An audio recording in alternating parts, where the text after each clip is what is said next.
Shalom Bapak Ibu Saudara yang saya kasih dalam Tuhan Yesus. Kembali kita bertemu dalam renungan Happy Sword Family pagi ini. Sebelum memulai renungan hari ini, mari kita bersatu dalam doa. Kami mengucap syukur Tuhan untuk hari yang baru hari ini. Dan seperti biasa Tuhan, sebelum kami memulai segala kegiatan kami hari ini, kami mau datang lebih dulu di hadapan-Mu mendengarkan sebagian daripada firman-Mu. Biar kiranya firman-Mu yang kami dengar adalah pagi hari ini Tuhan boleh merema di dalam kehidupan kami. Dalam nama Tuhan Yesus kami berdoa. Amin. Renungan pagi hari ini saya beri judul Peka. Dan firman Tuhan diambil dari Lukas 19 ayat 41 sampai 44 yang menceritakan tentang bagaimana Tuhan Yesus menangisi Yerusalem dan menubuatkan bagaimana nantinya Yerusalem akan dikepung dan tembok-temboknya diruntuhkan. Dalam sejarah Israel, 2 kali bait suci dan tembok Yerusalem dihancurkan. Yang pertama adalah pada saat Nebukadnezar pada tahun 586 sebelum Masehi, dan kemudian dibangun kembali setelah pembuangan dari Babel pada tahun 536 sebelum Masehi, dan yang kedua kali dihancurkan oleh Romawi pada tahun 70 Masehi pada saat terjadi pemberontakan oleh orang-orang Yahudi. Tapi bukan masalah kehancuran atau pembangunan bait suci yang kita bicarakan hari ini. Saya akan mengambil bagian terakhir dari Lukas 19 ayat 44, yaitu karena engkau tidak mengetahui saat bila mana Allah melawat engkau. Kembali pada sejarah bangsa Israel. Sudah begitu banyak nabi-nabi yang dikirimkan Tuhan kepada bangsa itu untuk menegur mereka dari segala kesalahan mereka. Terutama saat mereka meninggalkan Tuhan, Allah mereka yang telah membawa mereka keluar dari Mesir dengan berzina dan menyembah Allah-Allah dari negeri-negeri yang ada di sekitar tempat mereka tinggal. Namun apa yang mereka lakukan kepada nabi-nabi yang telah Tuhan kirimkan kepada mereka itu? Tidak saja mereka menolak, tapi mereka juga membunuh nabi-nabi Tuhan, terutama di Yerusalem.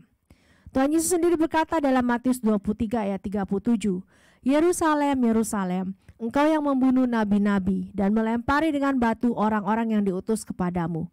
Berkali-kali aku rindu mengumpulkan anak-anakmu, sama seperti induk ayam mengumpulkan anak-anaknya di bawah sayapnya, tetapi engkau tidak mau. Mengapa bangsa Israel menolak nabi-nabi Tuhan, bahkan melempari mereka dengan batu? Jawabnya ada di Yesaya 48 ayat 4, karena mereka tegar tengkuk, keras kepala, dan berkepala batu. Bangsa Israel dengan mudahnya melupakan kasih Tuhan yang telah memilih mereka menjadi bangsa pilihannya, memberikan mereka negeri terbaik yang berlimpah susu dan madu, dan dengan mudahnya mereka berbalik dari Allah yang hidup yang telah memimpin mereka keluar dari perbudakan di Mesir. Berapa banyak Tuhan mengirimkan hamba-hambanya, nabi-nabinya kepada mereka untuk menegur mereka dan mengingatkan mereka kembali untuk kembali kepadanya. Tapi seperti yang dikatakan Yesaya 6 ayat 10, buatlah hati bangsa ini keras dan buatlah telinganya berat mendengar dan buatlah matanya melekat tertutup supaya jangan mereka melihat dengan matanya dan mendengar dengan telinganya dan mengerti dengan hatinya lalu berbalik dan menjadi sembuh. Situasi yang sama masih terjadi sampai saat ini, terutama di zaman akhir ini. Banyak orang-orang yang Tuhan pakai untuk menyadarkan kita, menegur kita, memperbaiki kita dari kesalahan. Tuhan dapat memakai siapa saja, juga anak-anak. Tetapi kadangkala kita tetap mengeraskan hati. Kita tidak mau mendengar, apalagi menerima teguran dari firman Tuhan yang diberitakan.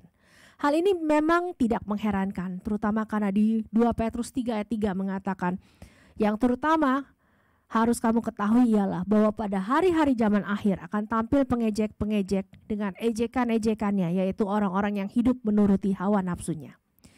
Bapak Ibu Saudara yang saya kasih dalam Tuhan Yesus, firman Tuhan dalam renungan hari ini mengajak kita semua untuk peka.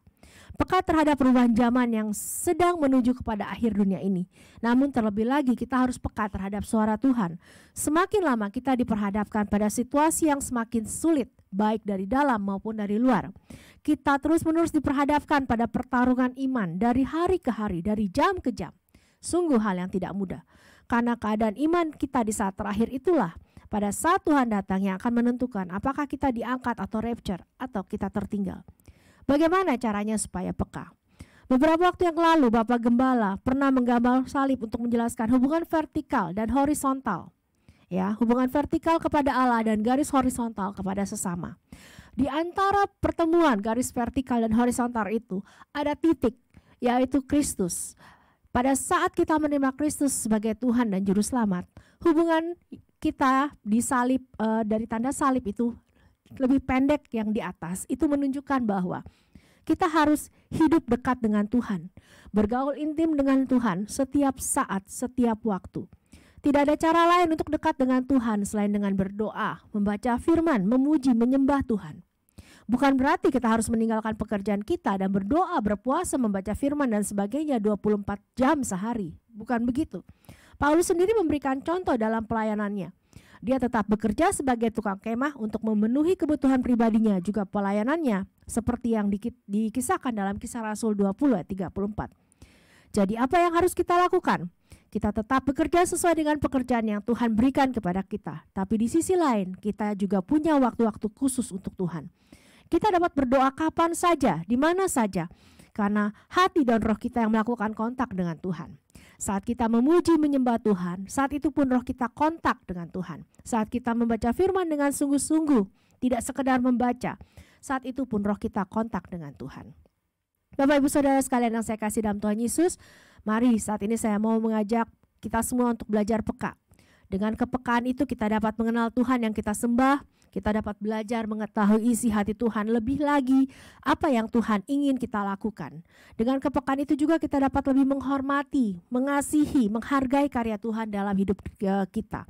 Dan jika sudah demikian, kita juga dapat belajar mengasihi sesama. Karena bagaimana kita dapat mengatakan, aku mengasihi Engkau Tuhan, jika kita tidak peduli pada orang-orang di sekeliling kita, terutama saudara-saudara seiman kita, jika kita masih membenci musuh kita.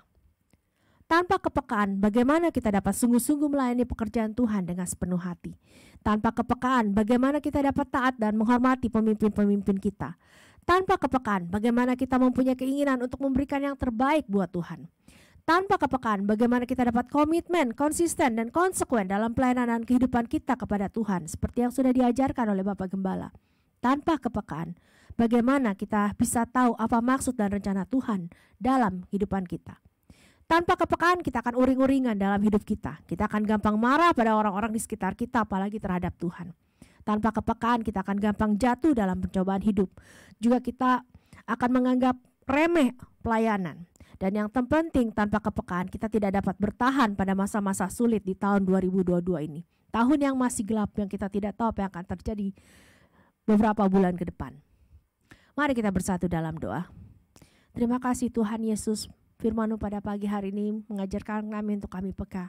Tuhan, kami mau belajar peka, terlebih kami mau mengenal suara-Mu, Gembala kami yang sejati, agar kami tahu Tuhan apa yang harus kami lakukan dalam setiap langkah kehidupan kami. Ajar kami Tuhan untuk kami lebih lagi mendekat kepadamu, bergaul akrab dengan Engkau, agar kami boleh mengerti isi hati Tuhan dan tahu apa yang Tuhan ingin kami lakukan dalam kehidupan kami. Terima kasih Tuhan, di dalam nama Tuhan Yesus kami berdoa dan mengucap syukur. Sekaranglah saatnya, selama masih ada waktu, mari kita semakin dekat dengan Tuhan. Jika kita dekat dengan Tuhan, maka kita akan semakin peka. Seperti domba yang mengenal suara gembalanya, begitulah kita akan mengenal suara Tuhan. Dan dengan gembala yang luar biasa dan selalu beserta dengan kita, kita tidak perlu takut lagi terhadap apapun juga, karena Tuhan Yesus selalu beserta dengan kita. Immanuel. Sampai bertemu dalam renungan berikutnya. Tuhan Yesus memberkati.